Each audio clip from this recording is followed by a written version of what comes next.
Hey fellas, it's Godzilla month, and today we're talking about Godzilla Unleashed, the third game, the highly regarded Pipeworks Trilogy, and my personal favorite. Now if you know anything about the Pipeworks Trilogy, or just Godzilla Unleashed on its own, that may come as a surprise to you, but there's a reason for this. It's called nostalgia. Now there are several valid reasons why Godzilla Unleashed is a bit of a hot pick when being asked what your favorite Pipeworks game is, whether it's the technical issues and glitches, the story, the game not telling you how its main mechanics work because no review I've seen knows why absolutely anything is happening or what anything does apparently, or most infamously, the controls.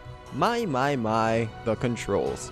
Terrible, unintuitive, unplayable. These are the words I've heard used to describe the controls present in the game, and I just have to say, do these people not know how to play Wii games? Do you play Wii Sports like this? Do you play Punch-Out like this? Do you play GoldenEye 007 like this? Hi, Dad. No! So why the f*** are you playing Unleashed like you're having a seizure? The reason why you feel like you don't have any control over the character is because you don't even have control over yourself right now. Here's how to play. I'm gonna teach you since the tutorial, honestly, is not clear enough. You take your Wiimote, you take your nunchuck, you put them in front of you, at the very least in front of the sensor bar, and then you start doing moves one after the other. When the animation of a move starts, you'll hear a little come from the Wiimote. While the animation is going on, no other combat inputs will count. If you've been struck by a heavy attack, you will be unable to retaliate for a short time. And if you are in the process of doing a move when you are struck, your move will be interrupted.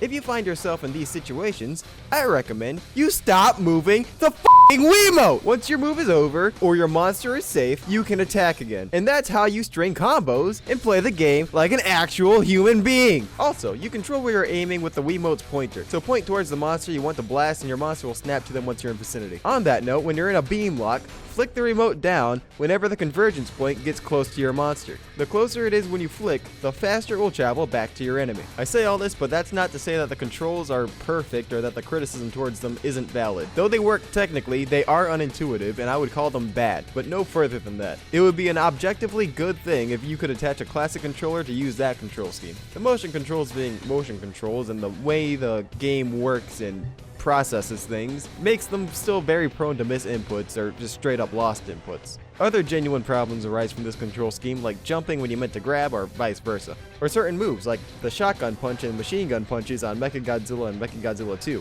which are different inputs, but you're never told how precise the motion controls in general are, so most will just think it's random which move you do when waggling the Wiimote. But all that said, this is far from unplayable and is nowhere near as much of a problem as most reviewers like to play it up to be. If you had or have trouble with the controls in this game, feel free to leave your 2 cents in the comment as to why you think that or why so many others do. Help me understand. And most of all, continue having a good Godzilla month.